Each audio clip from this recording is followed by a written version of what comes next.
বাংলাদেশের বিচার বিভাগ কি সত্যি স্বাধীনতা হারাতে বসেছে, নাকি এটি শুধুই রাজনৈতিক বিতর্ক?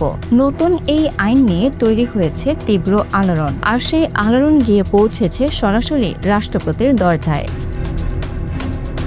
সুপ্রিম কোর্ট সচিবালয় রোহিতকরণ আইন ২০২৬ এই আইন প্রণয়নের মাধ্যমে বিচার বিভাগের স্বাধীনতা ধ্বংস করা হয়েছে এমন অভিযোগ তুলে বর্তমান জাতীয় সংসদ ভেঙে দেওয়ার দাবি জানানো হয়েছে রাষ্ট্রপতির কাছে।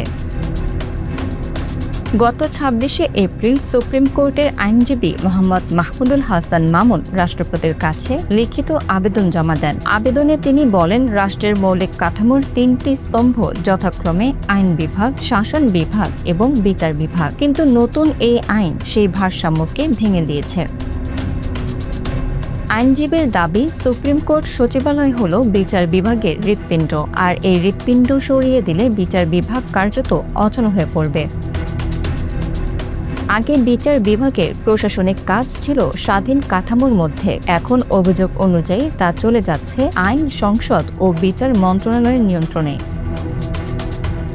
আইনজীবী মামুনের আরও আশঙ্কা, এই পরিবর্তনের ফলে বিচারকদের ওপর প্রশাসনিক প্রভাব বিস্তারের সুযোগ তৈরি হতে পারে, এমনকি মামলা, জামিন কিংবা রায় নিয়েও চাপ প্রয়োগের পথ খুলে যেতে পারে বলে তিনি উল্লেখ করেছেন।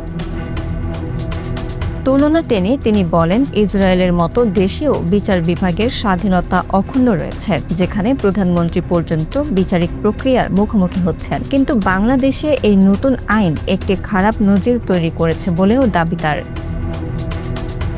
সবচেয়ে বড় দাবি, বর্তমান জাতীয় সংসদকে অযোগ্য ঘোষণা করে তা ভেঙে দেওয়ার উদ্যোগ নিতে হবে।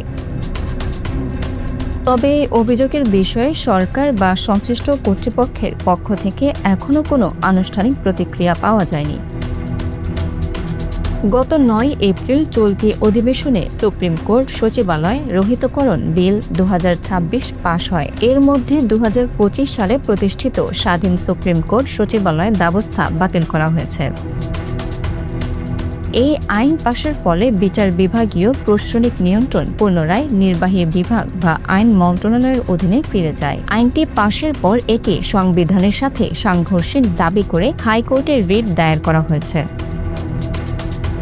Bangla affairs news desk.